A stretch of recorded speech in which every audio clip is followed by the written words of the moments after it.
السلام علیکم ورحمۃ اللہ وبرکاتہ۔ بسم اللہ والحمد للہ والصلاة والسلام علی رسول اللہ وعلى آلہ واصحابہ اجمعین ومن تبعهم بإحسان إلى يوم الدين، أما بعد فإن خير الحديث كتاب الله وخير الهدي هدي محمد صلى الله عليه وسلم وشر الأمور محدثاتها وكل محدثة بدعة وكل بدعة ضلالة وكل ضلالة في النار۔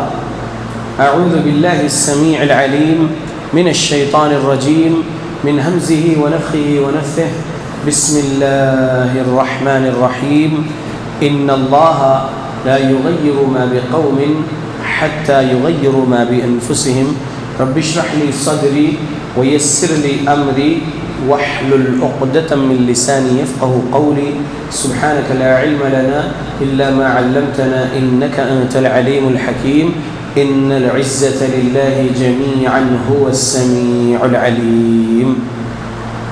تمام قسم کی تعریفوں کا حقدار صرف اور صرف اللہ وحدہ لا شریک ہے۔ میں تعریف کرتا ہوں اس اللہ کی جس نے ساری کائنات کو 6 ایام میں بنا کر اپنے آپ کو عرش پہ مستوی کیا، اور اس اللہ کا عرش 7 آسمانوں کے اوپر ہے۔ پڑھتا ہوں میں درود، اور آپ سب بھی پڑھیں درود اللہ کے آخری نبی آخری رسول محمد صلی اللہ علیہ وسلم پر، جس رحمت للعالمین پر درود پڑھنے کا حکم دیا ہے اللہ رب العالمین نے۔ اللہم صلی علی محمد وعلی آل محمد کما صلیت علی ابراہیم وعلی آل ابراہیم انک حمید مجید، اللہم بارک علی محمد وعلی آل محمد کما بارکت علی ابراہیم وعلی آل ابراہیم انک حمید مجید۔ سامعین، آج 30 اپریل 2022 سیٹرڈے 28 رمضان 1443 ہجری ہم نے مکمل کیے، اور یہ 29ویں شب چل رہی ہے، 29th شب ہے یہ، 29ویں شب ہے یہ 1443 ہجری کے رمضان کی 5ویں تاخرات ہے آج۔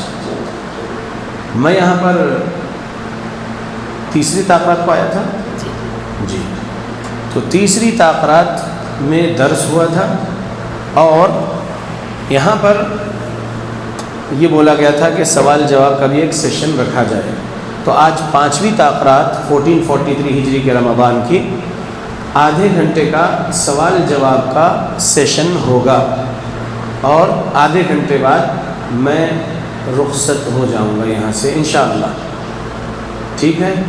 اور آگے کچھ اور ذمہ داریاں ہیں۔ ایک مسجد میں درس دے کر ابھی پہنچا ہوں یہاں پر، ابھی عشاء وہاں پڑھے تھے، تو 8:30 سے 9 بجے تک وہاں تھے، اور ابھی یہاں پہنچے، اب 10 بجے سے 10:30 تک یہاں پر سمجھ لیجئے آدھے گھنٹے میں ہم انشاءاللہ آپ کے سوالوں کے جواب دینے کی کوشش کریں گے۔ آپ کے سوال کا جواب ہمارے علم میں ہوگا تو جواب دیں گے انشاءاللہ، اور آپ کے سوال کا جواب ہمارے علم میں نہیں ہوگا تو ہم کہہ دیں گے اللہ اعلم، اور تحقیق کرنے کے بعد پھر آئندہ آئیں گے تو انشاءاللہ آپ کے سوال کا جواب دیں گے انشاءاللہ۔ تو اب آپ پہلا سوال کر لیجئے حافظ عبد المجید صاحب۔ السلام علیکم۔ یہ سوال مسجد نسرین کے نوجوانوں کی طرف سے ہے، زور سے بولیے۔ یہ سوال مسجد نسرین کے نوجوانوں کی طرف سے جو اعتکاف میں فی الحال بیٹھے ہوئے ہیں وہ آ نہیں سکتے۔ کہاں ہے یہ مسجد نسرین؟ یہیں ہے، مطلب اسی بستی میں آگے ہے مسجد نسرین، تو وہاں پر وہاں نوجوان اعتکاف میں ہیں، ان لوگوں کے سوالات ہیں۔ جی بولیے۔ پہلا سوال ہے اللہ کہاں؟ یہاں پر جو آج بیٹھے ہیں وہ لوگ سوال نہیں کریں گے، پہلے وہاں کے سوالات لیں گے۔ پہلے جو اتنے دور سے آ کے بیٹھے ہیں پہلے ان کے سوالات لیجئے، اس کے بعد پھر دوسری مسجد سے نوجوانوں کے سوال کے جواب دیں گے انشاءاللہ، اگر ہمارے علم میں وہ جواب ہوگا تو۔ ابھی آپ لوگ سوال کر لیجئے۔ خواتین آئے ہیں نا، ابھی عشاء کی نماز پڑھے آپ لوگ، ابھی خواتین آئے ہوئے ہیں، تو خواتین کے پاس سے اگر کوئی سوال ہے تو وہ لے لیجئے، ان سے کہیے کہ وہ چٹھی پر لکھ کر بھیجیں اگر کوئی سوال ہے رمضان کے تعلق سے، یا قیام اللیل کے تعلق سے، یا روزے کے تعلق سے، یا فطرہ ہے، اب کل چاند دکھتا ہے تو فطرہ دینا ہے، یا کل چاند نہیں دکھتا ہے تب بھی دے سکتے ہیں، صحابی 2 دن پہلے بھی دیتے تھے، اور جو ہے اگر کل چاند نہیں دکھتا ہے تو 30 تاریخ کو فطرہ نکالنا ہے انشاءاللہ، تو تو فطرے کے تعلق سے اگر کوئی سوال ہے تو کر لیجئے، یا عید الفطر کے بارے میں کوئی سوال ہے، نماز کے طریقے کے بارے میں کوئی سوال ہے تو کر لیجئے۔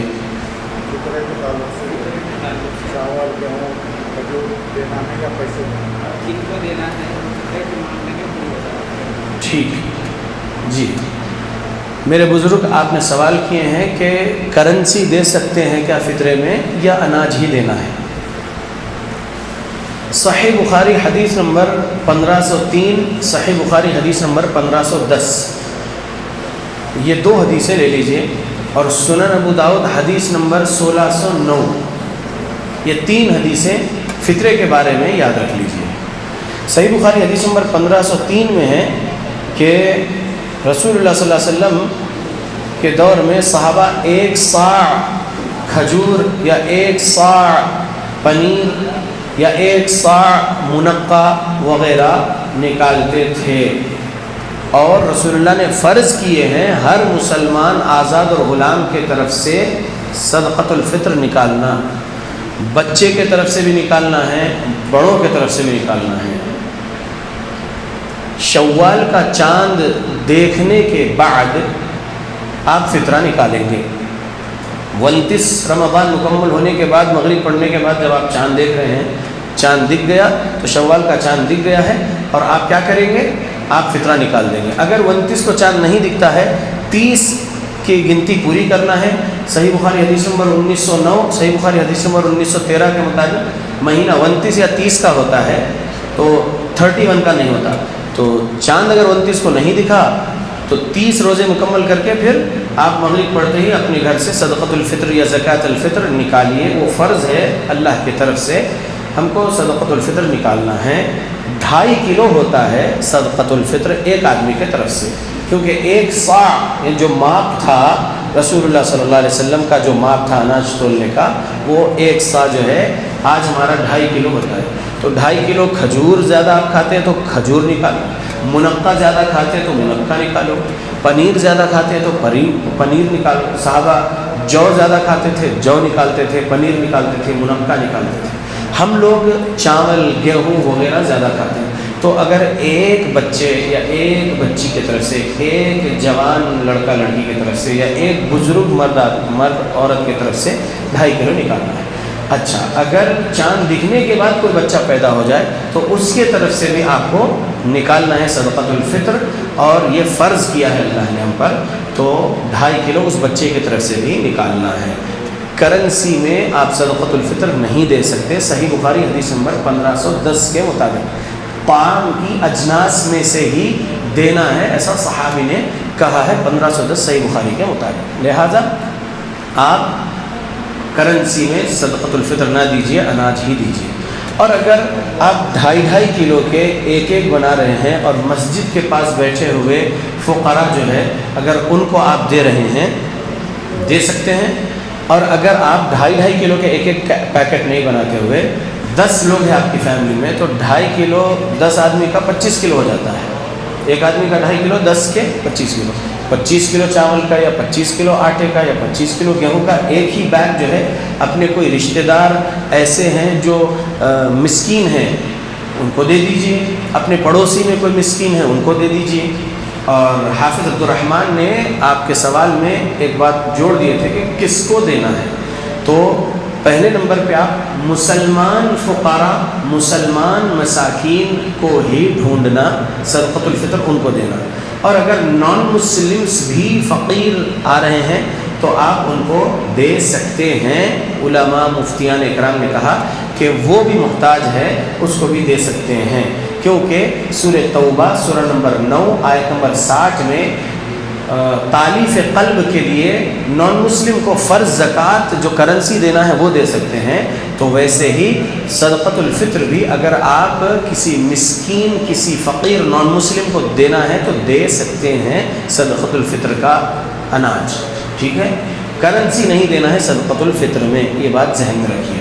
ہاں، اگر آپ کے کوئی کمانے گئے ہیں خلیجی ممالک میں، ایک شخص فیملی میں سے، یا امریکہ گئے ہیں، یا یورپ گئے ہیں، یا آسٹریلیا، نیوزی لینڈ وغیرہ دوسرے ممالک میں گئے ہیں، اور وہ اکیلے وہاں ہیں، اور وہاں پر جو ہے کوئی مسکین یا کوئی فقیر کو وہ نہیں جان رہے ہیں وہ کنٹریز میں، تو ان کا صدقۃ الفطر آپ کیسے نکالیں گے؟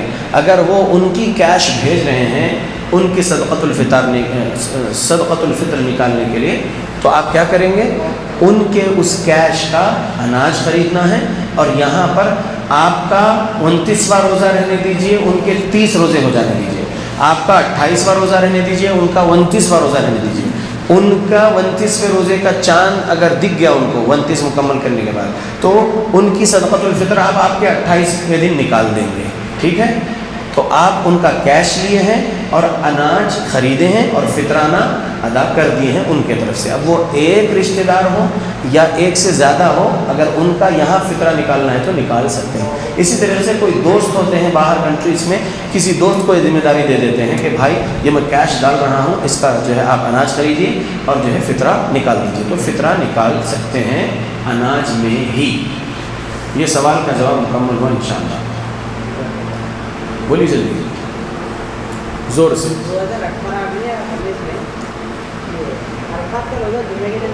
جی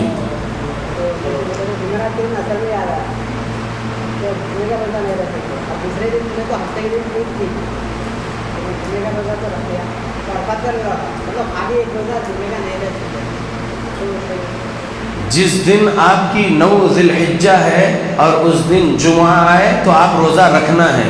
کس نے آپ کو سمجھا دیا نہیں رکھ سکتے جمعہ کے دن کا روزہ؟ سنو، سمجھ لیا میں سوال۔ اگر کوئی بندے نے عادت بنا لیا صرف جمعہ کے دن کا روزہ رکھنا ہے تو اس کو منع کیا گیا ہے، سمجھ رہے؟ میں جمعہ کے دن روزہ رکھتا ہوں، ایسے نہیں رکھنا ہے، صرف اگر عادت کے طور پر ہے۔ لیکن نفل روزہ جس دن رکھنا ہے آپ کو، پہلی سے 9 ذی الحجہ تک روزے رکھتے تھے پیارے نبی، اس میں اگر جمعہ آ رہا تو رکھ سکتے آپ، یا 9 ذی الحجہ آپ کے ملک میں جمعہ کے دن آ گیا تو آپ رکھ سکتے وہ نفل روزہ، عرفے کا روزہ۔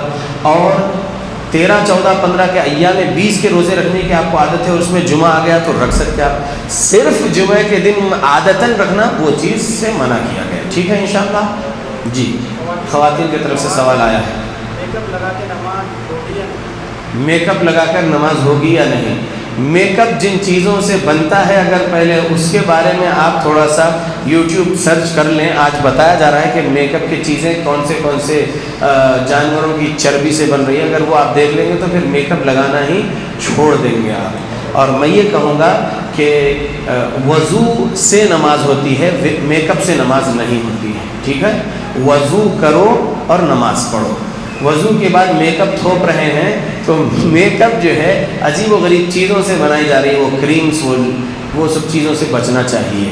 میرے گھر والوں کی خواتین کے بارے میں بول دیتا ہوں، الحمدللہ میرے گھر والوں کے لیے میں نے آج تک کوئی لپسٹک نہیں خریدا، اور میرے گھر والے بھی جا کر خود کے لیے کوئی لپسٹک نہیں خریدے۔ میرے گھر میں لپسٹک لگانے کا رواج نہیں ہے، سمجھ رہے آپ لوگ؟ یہ میرے اپنے گھر کی ایک بات بتا رہا ہوں میں۔ اور ہم لوگ جو ہے میک اپ میں بھی جو 10 چیزیں لوگ لگا رہے ہیں وہ سب ہمارے گھر والے نہیں لگاتے ہیں۔ یہ ویڈیو ریکارڈ ہو رہا ہے، سن رہے ہیں لوگ، بھی سنیں گے آگے۔ صرف اور صرف اچھے صابن سے چہرہ دھو لیے، کچھ ہلکا سا پاؤڈر وغیرہ لگا لیے، یا کچھ جو حلال کریم ہے صرف ایک سفید کریم لگا لیے بس۔ لیکن وہ 10 قسم کے جو ہے آنکھوں کے اوپر اور آنکھوں کے نیچے اور ہونٹوں کے اوپر، ہونٹوں کے نیچے، ہونٹوں پہ، یہ سب چیزیں، اس سے پرہیز کرو۔ تقویٰ یہی ہے کہ یہ سب چیزوں سے، شبہ والی چیز سے بچنا تقویٰ ہے۔ تو اب شبہ والی بات ہو جا رہی، میک اپ کی چیزیں کون سے چربی سے بنی ہیں، سور کی چربی بھی استعمال ہوئی یا نہیں معلوم، نہیں سمجھ میں آ رہا وغیرہ سب چیزیں ہیں، تو لہٰذا جو ہے بچے رہیے وہ سب چیزوں سے، اور وضو سے ہی نماز پڑھو انشاءاللہ، میک اپ سے نماز نہیں۔ اللہ کہاں ہے یہ سوال ہے، یہ سوال آپ وہ چٹھی میں سے پڑھ رہے ہیں، یعنی یہ مسجد نسرین کے مصلیوں کا سوال ہے۔ قرآن مجید میں ثم استوى علی العرش الفاظ 7 مرتبہ ہے۔ الرحمن علی العرش استوى، یہ الفاظ جو ہے علی العرش استوى یا ثم استوى علی العرش، تو یہ 7 مرتبہ ہے قرآن میں۔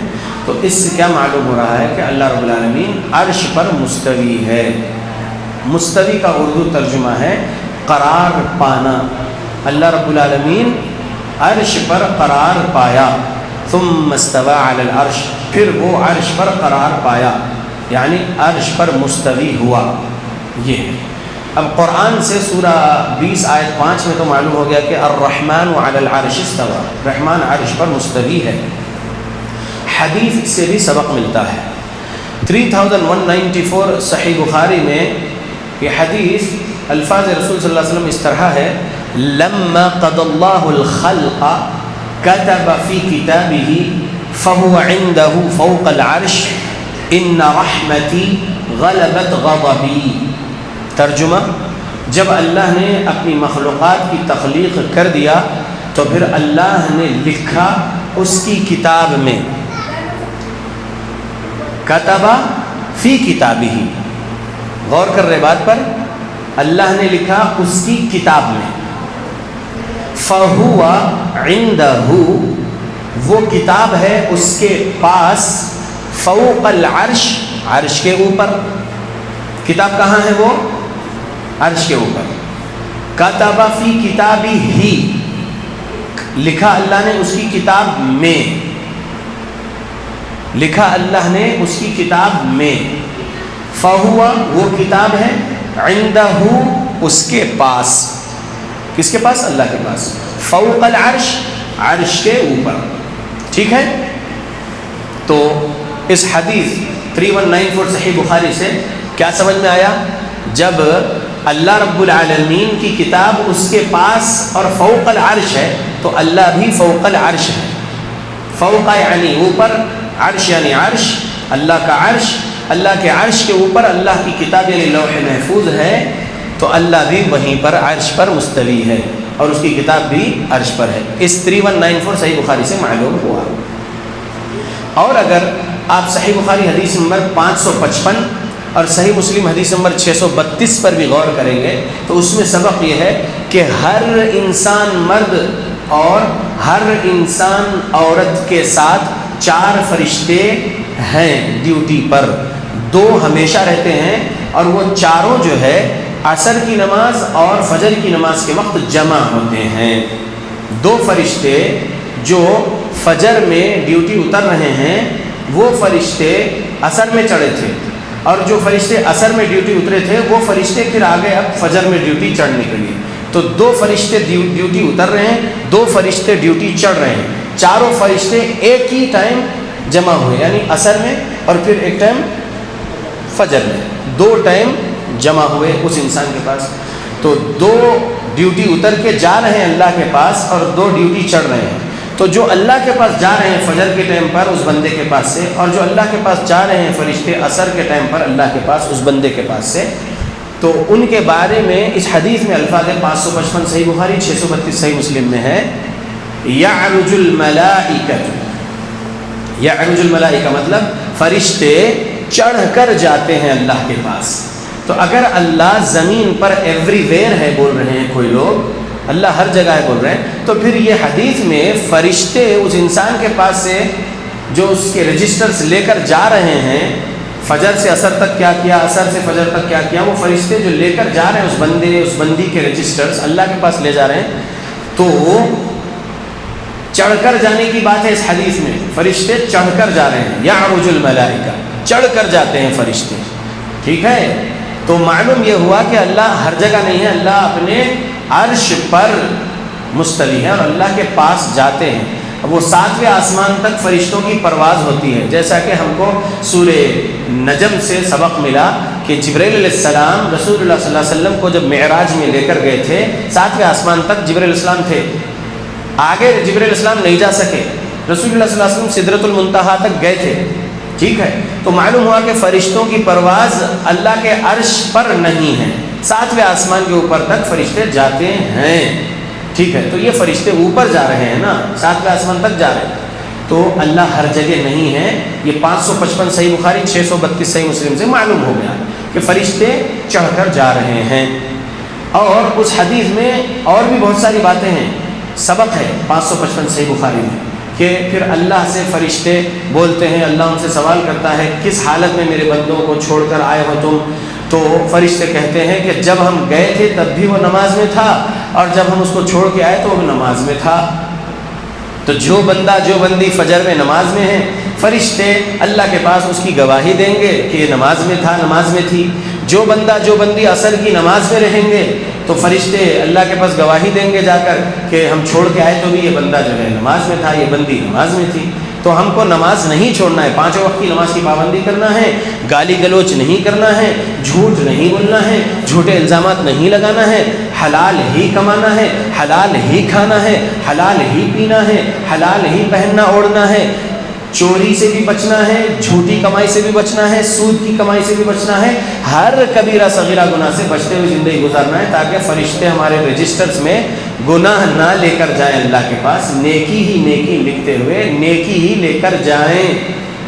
تو اس میں معلوم یہ ہو گیا کہ اللہ رب العالمین عرش پر مستوی ہے۔ ایک اور حدیث سن لیجیے، 149 نمبر کی حدیث، صحیح ابن خزیمہ لکھنے والے امام ابن خزیمہ رحمۃ اللہ علیہ کی کتاب التوحید، 311 ہجری میں امام ابن خزیمہ رحمۃ اللہ علیہ کا انتقال ہوا، یہ 1443 ہجری چل رہا ہے۔ تو امام ابن خزیمہ رحمۃ اللہ علیہ نے کتاب التوحید میں، ان کی کتاب التوحید میں لکھے 149 نمبر کی ایک حدیث، اس میں عبداللہ بن مسعود رضی اللہ عنہ نے بیان کیے۔ عبداللہ بن مسعود رضی اللہ عنہ نے کہا کہ اس زمین سے پہلے آسمان تک 500 سال کا فاصلہ ہے، پہلے آسمان سے دوسرے آسمان تک 500 سال کا فاصلہ ہے، دوسرے آسمان سے تیسرے آسمان تک 500 سال کا فاصلہ ہے، تیسرے آسمان سے چوتھے آسمان تک 500 سال کا فاصلہ ہے، چوتھے آسمان سے 5ویں آسمان تک 500 سال کا فاصلہ ہے، 5ویں آسمان سے 6ویں آسمان تک 500 سال کا فاصلہ ہے، 6ویں آسمان سے 7ویں آسمان تک 500 سال کا فاصلہ ہے، ہر آسمان کی موٹائی بھی 500 سال کے برابر ہے۔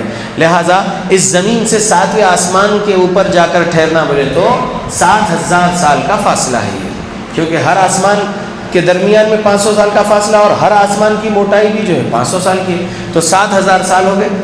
7ویں آسمان کے اوپر 500 سال کے فاصلے پر اللہ کی کرسی ہے، اس کرسی کے اوپر 500 سال کے فاصلے پر ایک سمندر ہے، اس سمندر کے اوپر، اس پانی کے اوپر اللہ کا عرش ہے۔ والعرش فوق الماء واللہ فوق العرش، صحابی رسول عبداللہ بن مسعود رضی اللہ عنہ نے کہا کہ اللہ کا عرش پانی پر ہے اور اللہ عرش کے اوپر ہے، اور اولاد آدم کا کوئی عمل اللہ سے چھپا ہوا نہیں ہے۔ حدیث یہاں پر اینڈ ہوئی۔ تو 7ویں آسمان کے اوپر 500 سال کے فاصلے پر جو کرسی ہے، وسع کرسیہ السماوات والارض، وہ سورہ بقرہ آیت نمبر 255 میں آیت الکرسی جو ہم پڑھ رہے ہیں، تو وہ کرسی ہے 7ویں آسمان کے اوپر، 500 سال ابھی کراس کرنا، 500 سال کے فاصلے کے بعد وہ کرسی ہے۔ وہ کرسی کتنی بڑی ہے؟ زمین و آسمان کو گھیری ہوئی ہے وہ کرسی، یعنی کرسی کے نیچے ہے زمین و آسمان، اللہ کی کرسی کے نیچے ہے زمین و آسمان، یعنی کرسی اتنی بڑی ہے کہ زمین و آسمان اس کرسی کے اندر آ گئے، اتنی وسیع ہے وہ کرسی۔ وسع کرسیہ السماوات والارض، اس کرسی پر بھی اللہ نہیں ہے، اس کرسی کے 500 سال کے فاصلے پر اوپر اللہ رب العالمین کا ایک سمندر ہے، پانی ہے، اس پانی کے اوپر اللہ کا عرش ہے، اور اس عرش پر اللہ ہے، اور اولاد آدم کا عمل، کچھ بھی عمل نہیں چھپا ہے اللہ سے، چاہے بندہ عوام کے سامنے کرے چاہے اکیلے میں کرے، اولاد آدم کا ہر عمل اللہ دیکھ رہا ہے وہاں سے۔ سمجھ میں آ گیا اللہ کے بندو؟ تو کیا معلوم ہوا؟ اللہ رب العالمین عرش پر مستوی ہے۔ اللہ رب العالمین کے بارے میں ہم دعائے قنوت میں وتعالیت بول رہے ہیں، بلندی کس کے لیے ہے؟ اللہ رب العالمین سب سے بلند ہے، اللہ پوری کائنات سے الگ اپنے عرش پر ہے اللہ رب العالمین۔ سبحان ربی الاعلی بول رہے ہیں ہر سجدے میں ہم، تو مطلب کیا ہے؟ پاک ہے میرا رب جو بہت بلند ہے، سبحان ربی الاعلی، پاک ہے میرا رب جو بہت بلند ہے۔ تو اللہ بلند ہے، مطلب کہاں ہے؟ وَهُوَ الْقَاهِرُ فَوْقَ عِبَادِهِ، قرآن کی آیت ہے، اور وہ زبردست ہے اپنے بندوں کے اوپر ہے۔ اللہ رب العالمین کے بندوں کے اوپر ہے اللہ نے کہا، تو فرشتے اللہ کے بندے ہیں یا نہیں؟ ہے نا؟ اللہ کے عرش کو اٹھائے ہوئے فرشتے ہیں نا؟ تو اللہ اپنے ہر بندے کے اوپر ہے نا؟ وَهُوَ الْقَاهِرُ فَوْقَ عِبَادِهِ، اللہ کے قرآن کی آیت ہے، اللہ اپنے بندوں کے اوپر ہے۔ تو اللہ کے بندے ہم انسان، اللہ کے بندے فرشتے، اللہ کے بندے جنات، اللہ اپنے بندوں کے اوپر بہت بلند ہے۔ اللہ ہر جگہ نہیں ہے اس زمین پر، اللہ مسجد کے اندر نہیں ہے، اللہ کعبے کے اندر نہیں ہے، اللہ مسجد نبوی، مسجد اقصی وغیرہ کے اندر نہیں ہے۔ اللہ رب العالمین اپنے عرش پر مستوی ہے، اللہ کی قدرت کائنات کے ایک ایک ذرے پر ہے، اللہ کی نظر کائنات کے ایک ایک ذرے پر ہے، اللہ کے علم سے کائنات کا ایک ذرہ بھی باہر نہیں ہے، اللہ کا علم کائنات کے ایک ایک ذرے کو گھیرا ہوا ہے۔ جو کہا جاتا ہے نحن اقرب الیہ من حبل الورید کا ترجمہ اور تفسیر میں کہ اللہ رب العالمین اپنی شہرک سے قریب ہے، رگے جان سے قریب ہے، تو مطلب یہ کہ اللہ کی ذات ہمارے شہرک سے قریب نہیں ہے، اللہ کا علم ہماری رگے جان سے قریب ہے۔ اللہ تو عرش پر مستوی ہے، اس کے ذات کے لحاظ سے اس کا علم ہماری رگے جان سے بھی قریب ہے۔ سمجھ میں آ گیا انشاءاللہ؟ جی 20 منٹ ہو گئے ہیں، 10 منٹ اور بچے ہیں، جو سوال ہے کر لیجئے۔ بچے کا عقیقہ کرنے کے لیے والدین کا پیسہ ضروری ہے کیا؟ اگر والدین مر چکے ہیں تو کیا کیا ہے؟ بچے کا عقیقہ کرنے کے لیے والدہ اور والد کے پیسے ہی رہنا ضروری ہے کیا اس عقیقے کے بکرے کے لیے؟ یہ پہلا سوال ہے۔ دوسرا سوال یہ ہے کہ اگر والدین انتقال کر گئے اس بچے کے تو پھر کیسا؟ جواب یہ ہے کہ والدین اپنے بچے کا عقیقہ اپنے حلال کے پیسوں سے کرے، یہی افضل ہے، بہتر ہے۔ اور اگر 7ویں دن ان کے پاس نہیں ہے، دوسرے کاموں کے لیے قرض حسنہ لیتے نہیں لیتے، تو قرض حسنہ لے کر سکتے ہیں، بعد میں وہ قرض حسنہ پھیر سکتے ہیں۔ قرض حسنہ واپس کرنے کی نیت سے قرض حسنہ لے رہے ہیں تو اللہ بھی مدد کرتا اور وہ قرضہ ادا ہو جاتا اللہ کے حکم سے، تو قرض حسنہ لے کر سکتے ہیں انشاءاللہ۔ اور اگر جس کے والدین نہیں ہیں، وہ لوگ جو سرپرست ہیں بچے کے سرپرست کر سکتے ہیں، بچے کے سرپرست عقیقہ کر سکتے ہیں۔ اب دادا سرپرست ہو یا نانا سرپرست ہو، تایا چاچا سرپرست ہو یا سگے ماموں سرپرست ہو، جو سرپرست ہے اس بچے کے، وہ اس بچے کا عقیقہ کر سکتے ہیں، اگرچہ کہ والد پہلے گزر گئے تھے اور بچہ ہونے کے فوراً کچھ منٹوں بعد والدہ گزر گئی، یا 7ویں دن سے پہلے والدہ گزر گئی، اور اب کوئی نہیں ہے اس بچے کا، 7واں دن آ گیا عقیقے کا، تو سرپرست جو ہے اس کے، وہ گارڈین، وہ کر سکتے ہیں عقیقہ، اور حلال کے پیسے سے ہی ہو، سود کے پیسے سے نہ ہو، جھوٹ کی کمائی کے پیسے سے نہ ہو، چوری کے پیسوں سے نہ ہو، حلال کمائی سے ہی کھاؤ، پہنو، اوڑھو، حلال کمائی ہی سے انفاق فی سبیل اللہ کرو، حلال کمائی ہی سے قربانی کریں گے، عقیقہ کریں گے تو قبول ہوگا، ٹھیک ہے؟ تو گارڈین کر سکتے ہیں انشاءاللہ۔ اگر کسی کے پاس 7ویں دن قرض حسنہ نہ ملے تو 14 دن پہ کر لو، یا 21ویں دن پہ کر لو، یا نہیں جمع ہونے پیسے تو جب پیسے جمع ہوئے تب کر لو، ٹھیک ہے؟ لیکن 7ویں دن کرنا افضل ہے۔ اور ایک سوال ہے خواتین کی طرف سے، کیا ایک گائے میں 7 دنوں کا عقیقہ ہوتا ہے؟ اگر کرنے کے بعد معلوم ہو کہ نہیں ہوتا ہے تو کیا دوبارہ عقیقہ کرنا ضروری ہے؟ سوال یہ ہے، جو خواتین آئی ہیں مسجد میں ابھی، ان کے طرف سے سوال ہے کہ ایک بیل میں یا ایک اونٹ میں، بڑے جانور میں 7 حصے ہوتے ہیں قربانی کے، عید الاضحیٰ کے 7 حصے ہوتے ہیں، تو عقیقے کے بھی 7 حصے ہوتے ہیں، ایسا احناف نے کہا۔ تو اب اگر کوئی 3 لڑکوں کا عقیقہ، 1 لڑکی کا عقیقہ، اس طریقے سے 3 لڑکے کے 2 حصے اور 1 لڑکی کا 1 حصہ، بلکہ بڑے جانور میں 7 حصے کے حساب سے 4 لوگوں کا عقیقہ کر رہے، بلکہ کر دیے، تو ایسا عقیقہ ہوتا کیا؟ تو جواب ہے نہیں ہوتا۔ عقیقے میں لڑکی کے طرف سے 1 جانور کی جان اللہ کو قربان کرنا ہے، لڑکے کی طرف سے 2 جانور کی جان اللہ کے لیے قربان کرنا ہے، سمجھ رہے؟ تو یہاں پر جان دینا ہے اللہ رب العالمین کو راضی کرنے کے لیے، ٹھیک ہے؟ تو 1 جان ہے وہ بڑے جانور کی، 7 جان نہیں ہے وہ۔ قربانی میں 7 حصے ہوتے ہیں، وہ تعلیمات نبوی میں ہے، اس کو ماننا ہے، 7 لوگوں کو قربانی کا ثواب پہنچے گا، 1 حصے کا 1 کو، لیکن عقیقے میں نبی کی تعلیمات جو ہے وہی لینا ہے، اپنی عقل نہیں چلا سکتے، نبی کے طریقے کے مطابق ہی عمل کریں گے تو اللہ کے پاس قبول ہوگا۔ تیسری تاقرات میں ہم نے 4493 صحیح مسلم سنا دیے تھے آپ لوگوں کو، ہر عمل نبی کے طریقے کے مطابق ہوگا تو قبول ہوگا۔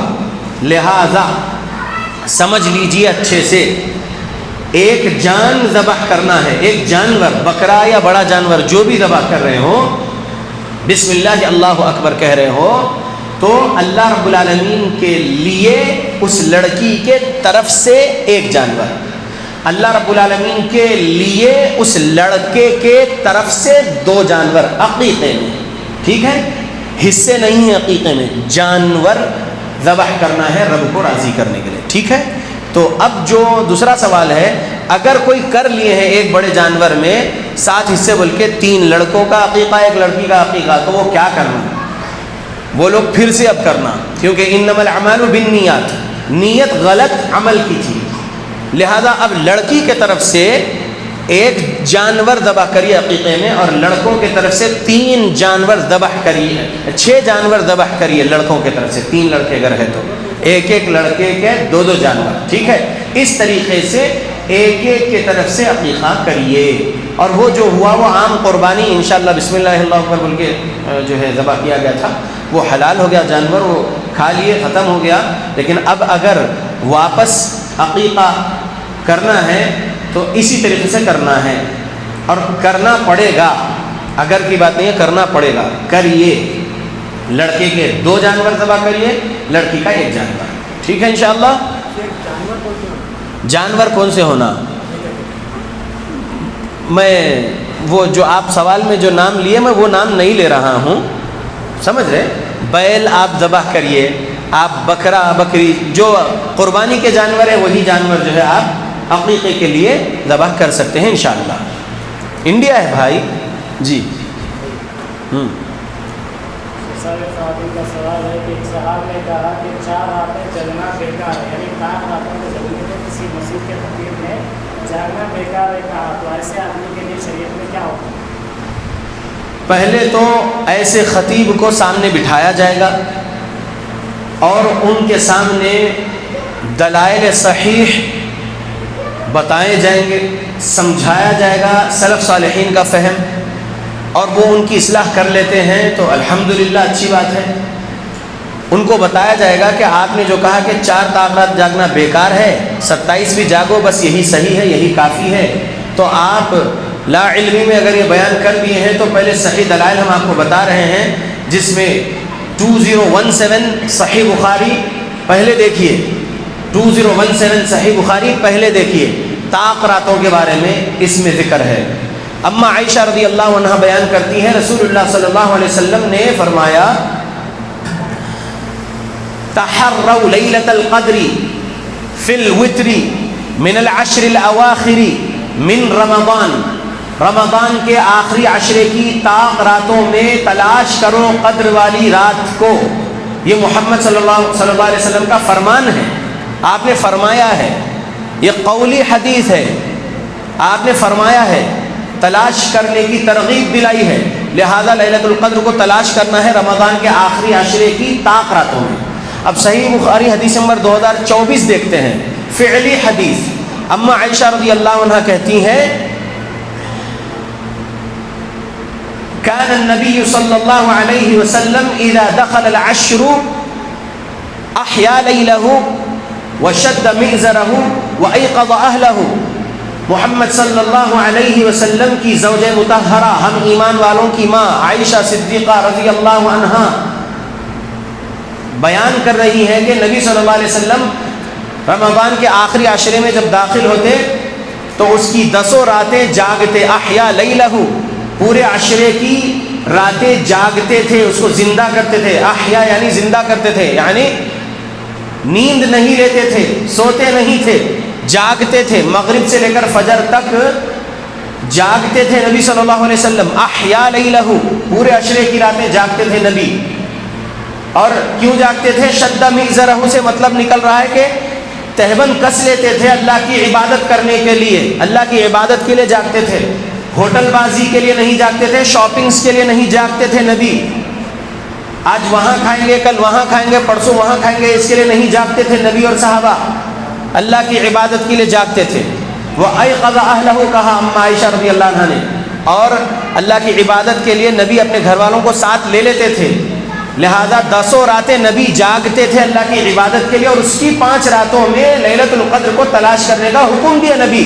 لہذا جو خطیب جس مسجد سے یہ خطبہ دیے یا جو مقرر جس مسجد سے تقریر کرے، جنہوں نے یہ کہا کہ 27ویں جاگو کافی ہے، 4 راتیں جاگنا غلط ہے، وہ بیچارے غلط بول گئے ان کے بیان میں۔ وہ خطیب یا وہ مقرر، وہ مدرس کو میرے سامنے لائیے، میں ان کو دلائل صحیح بتاؤں گا انشاءاللہ، حجت قائم کرنا ہے ان پر کہ یہ دلائل صحیح کو قبول کرو۔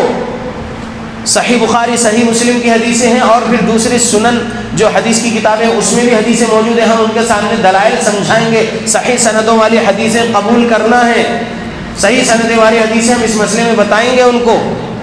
اگر وہ پھر بھی ان کی ضد میں رہیں گے اور ایک ہی 27ویں رات جاگ لو، 26ویں روزے کی مغرب کے بعد 27ویں رات جاگ لو، اگر وہی رٹ لگائیں گے تو پھر ان پر کفر لازم آتا ہے۔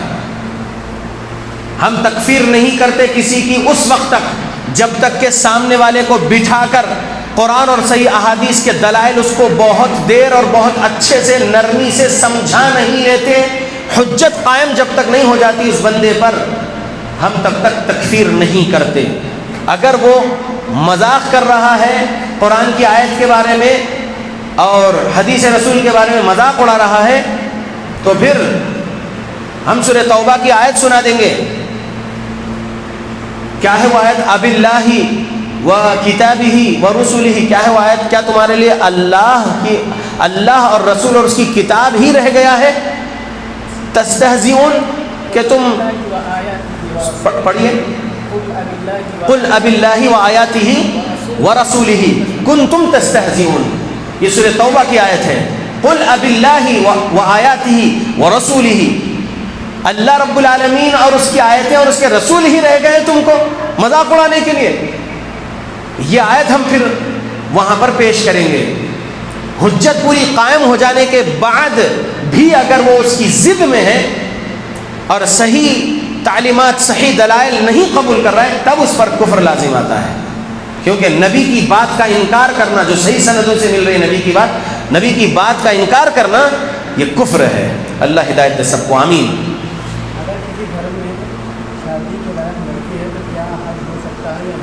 اگر کسی کے گھر میں شادی کے لائق لڑکی ہے، یعنی لڑکی کی عمر شادی کے لائق ہو گئی ہے، تو وہ ماں باپ پہلے حج کرنا یا پہلے لڑکی کی شادی کرنا؟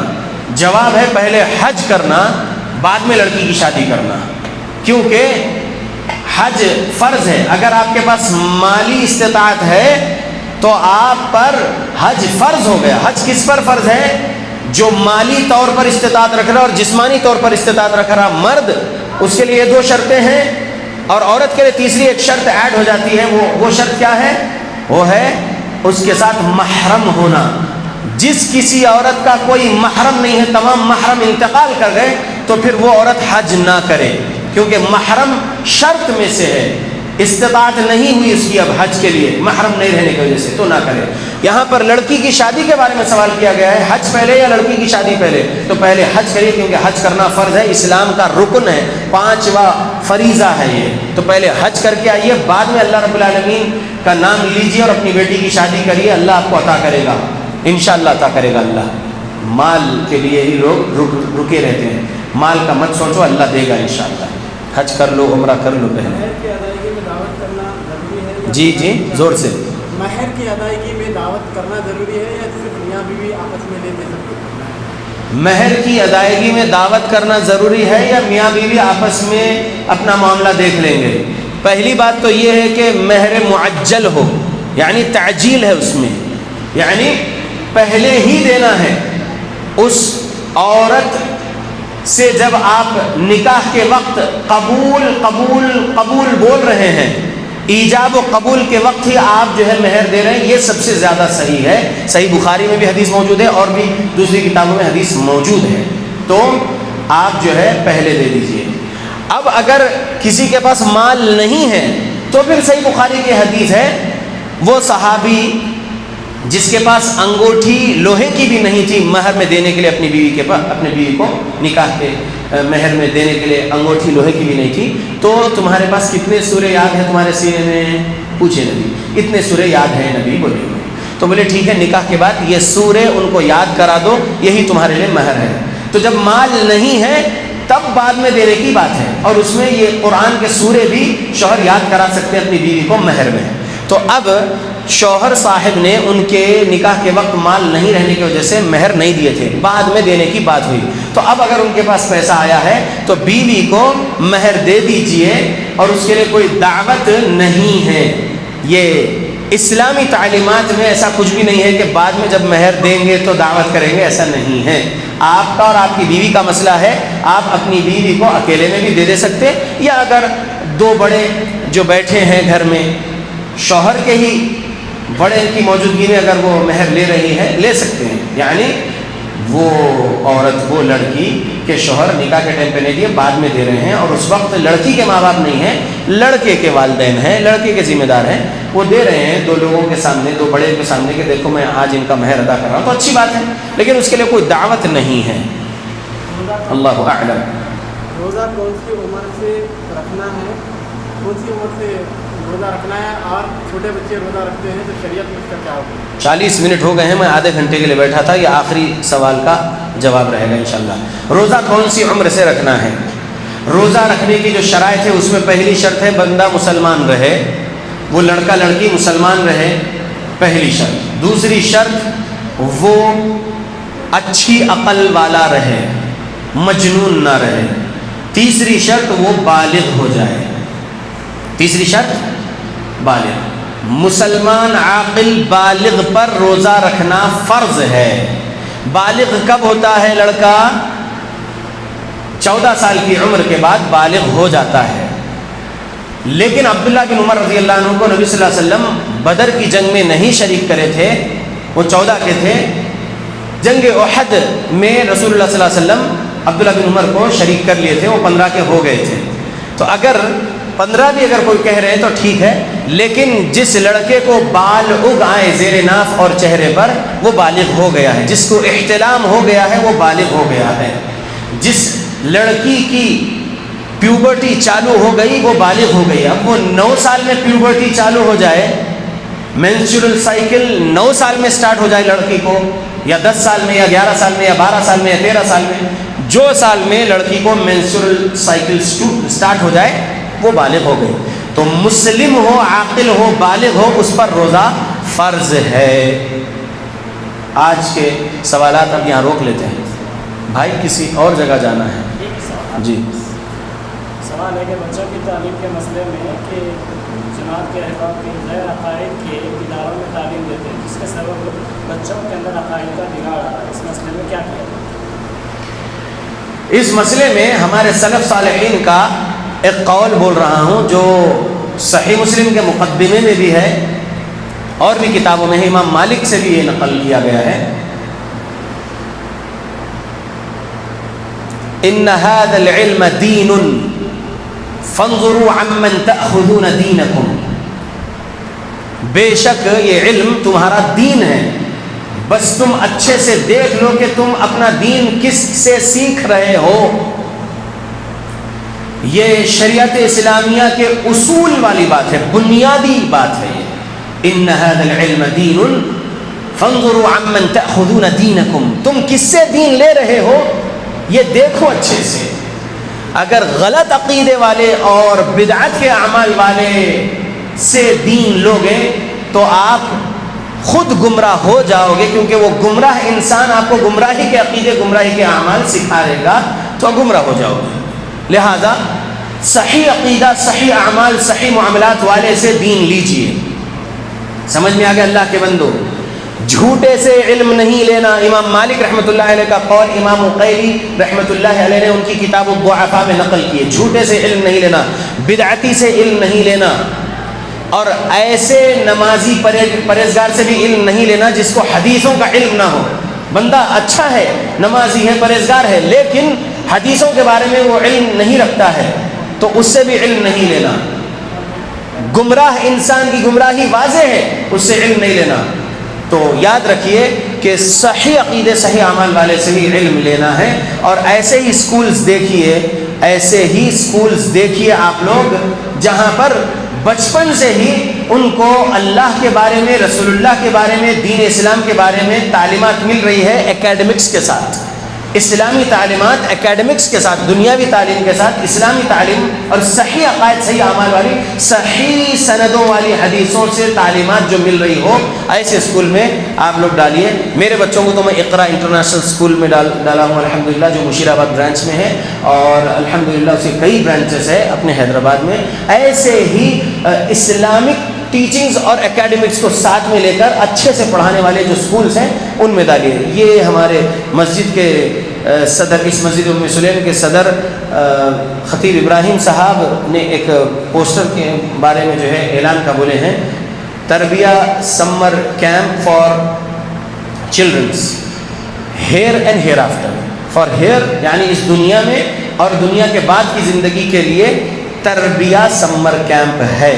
کہاں پر ہے؟ Tarbiyah Islamic and English medium school. کہاں پر ہے صاحب؟ یہ وادی مصطفیٰ یعنی یہیں پر ہے جی، اس مسجد کے قریب میں یہ جو اسکول ہے تربیہ اسلامی اسکول، اس میں ہے کب سے 25 اپریل سے 31 مئی تک، یعنی ابھی چل رہا ہے جی ماشاءاللہ. تو لہذا جو ہے اپنے بچوں کو دینی تربیت دیجیے انشاءاللہ، تاکہ وہ دنیا اور آخرت میں جو ہے رحم میں رہ سکے، اللہ کے رحم و کرم میں رہ سکے، دنیا کے عذاب سے بھی بچ جائیں، آخرت کے عذاب سے بھی بچ جائیں انشاءاللہ.